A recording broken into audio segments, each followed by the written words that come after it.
Hello and welcome to the tryst. आज 30 जनवरी है, महात्मा गांधी की पुण्यतिथि। 1948 में आज ही के दिन शाम के करीब 5 बजे प्रार्थना सभा के समय नाथूराम गोडसे की बंदूक से चली गोलियों से महात्मा गांधी की हत्या हुई। रिलीजन और राष्ट्रवाद की वही उग्रवादी सोच आज ग्लोबली संस्थात्मक रूप से बहुत प्रबल होती जा रही है। ऐसा क्यों हो रहा है, ये अपने आप में एक सवाल है। और इसी सोच से उठाए गए गांधी पर कुछ सवाल और एलिगेशंस हमने लीडिंग एक्सपर्ट्स के साथ डिस्कशंस में डिबंक किए हैं। आप वो वीडियोस हमारे चैनल द ट्रिस्ट पे देख सकते हो। वो वीडियोस के लिंक्स डिस्क्रिप्शन बॉक्स में अवेलेबल हैं। आज गांधी की पुण्यतिथि में क्यों ना गांधी को हम कुछ अलग तरीके से याद करें, कुछ कहानी और किस्सों के जरिए जहां वो एक आइडिया नहीं बल्कि एक इंसान नजर आते हैं, और एक ऐसा इंसान जो अपनी कोशिशों के कारण महात्मा की उपाधि से मशहूर हुए। पता है आद्रजा, दिल्ली में जाती हुई ठंड भी हमें कितना सता रही है, पर 1931 में सेकेंड राउंड टेबल कॉन्फ्रेंस के लिए जब गांधी लंदन गए तो वो अपनी यूजुअल वेशभूषा में थे, वही लाठी, चप्पल और धोती। तो एक रिपोर्टर ने उनसे पूछ लिया, मिस्टर गांधी, आपको लगता है कि आप किंग से मिलने आए हैं तो आपने कपड़े सही पहने हैं? गांधी ने पता है क्या कहा? कहते, आप मेरी कपड़ों की चिंता मत कीजिए, किंग ने हम दोनों के लिए काफी कपड़े पहने हुए हैं।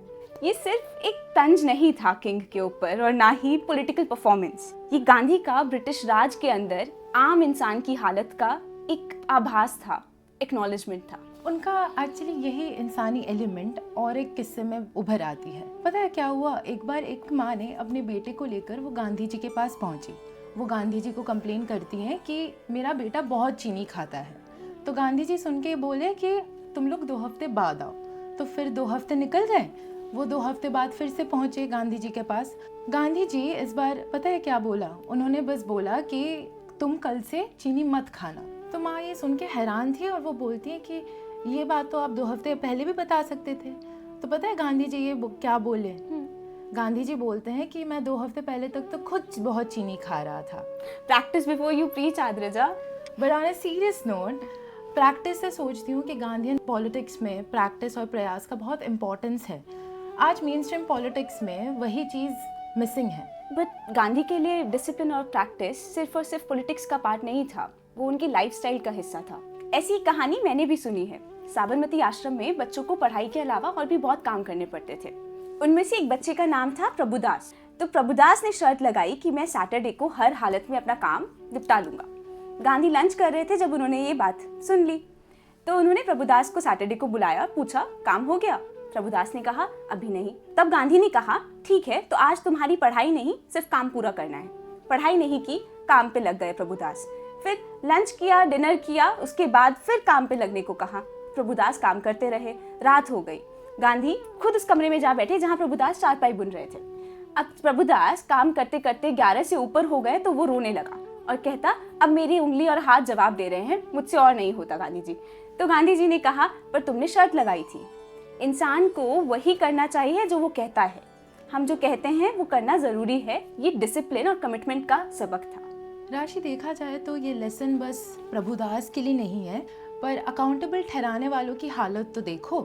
प्रभुदास की ये शर्त पॉलिटिकल क्लास की एक जुमलों की जैसा है, और जुमले भी इलेक्शंस तक लिमिटेड हैं।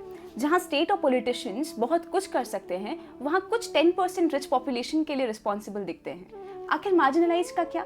गांधी जी के पॉलिटिक्स को अगर उनके तालिस्मान से समझना है तो हम देखते हैं कि मार्जिनलाइज कम्युनिटीज़ या शोषित समाज का अपलिफ्टमेंट गांधी जी का फर्स्ट प्रायोरिटी था। इसी से एक कहानी याद आता है एक गरीब औरत की। तो उड़ीसा में गांधी जी जब चरखा संघ के लिए फंड्स कलेक्ट कर रहे थे, तब एक बूढ़ी औरत बहुत मुश्किल से भीड़ भाड़ में एक तांबे का सिक्का गांधी जी के पैर में रख के वो चले गए। तो गांधी जी बहुत संभाल के अपने पास रखे थे।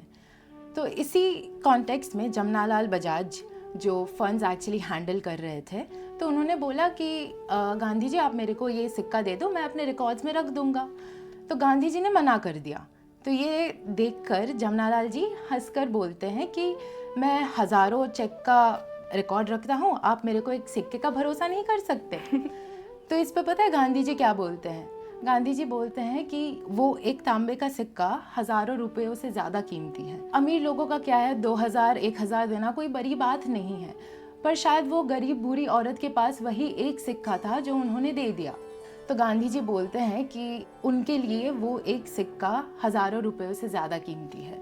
गांधी के लिए फंड्स नहीं, कॉज बड़ा था। एग्जैक्टली राशि, क्योंकि आज हम देखते हैं पॉलिटिक्स में cash for votes, direct benefit transfers में 5 से 10 हज़ार देकर सरकार अपने अकाउंटेबिलिटी रिस्पॉन्सिबिलिटी से पल्ला झाड़ लेती है।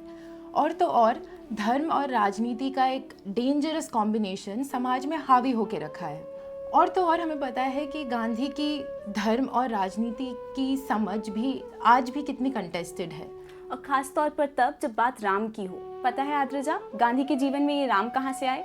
बचपन में हम सभी की तरह गांधी भी बहुत डरते थे, और एक बार रात को जब उन्हें एक कमरे से दूसरे कमरे में जाना था तो वो डर के कारण जा ही नहीं पा रहे थे। और डर के कारण जब वो बीच में रुके थे तो उनके घर में मदद करने वाली दाई रंभा ने कहा, क्या हुआ, कैसे परेशान हो? तो गांधी को बताना पड़ा कि मुझे डर लगता है अंधेरे से, कहीं से भूत प्रेत आ गया तो इसी पर रंभा ने उन्हें समझाया कि डरने की क्या बात है, अंधेरे से कौन डरता है। जब भी तुम्हें डर लगे बस राम का नाम लेना और राम तुम्हारी रक्षा करेंगे। यही राम रक्षा करेंगे कि गांधी के साथ कितनी दूर तक चला, ये हम जानते हैं कि जब कुछ लोग कहते हैं कि उनके आखिरी शब्द गोलियां लगने के बाद भी हे राम थे। ये जो राम रक्षा करेंगे और राम की रक्षा करेंगे का जो अंतर है, ये आज राजनीति में कितना स्पष्ट दिखता है कि गांधी जो चाहते थे वो शायद राम रक्षा करेंगे की बेसिस पे राम राज्य की कल्पना कर रहे थे, पर आज वहीं राम की रक्षा करने वालों के चलते राजनीति खुद भक्षक हो गई है। गांधी की ये याद में और बापू की कुछ कहानियों के साथ उम्मीद है कि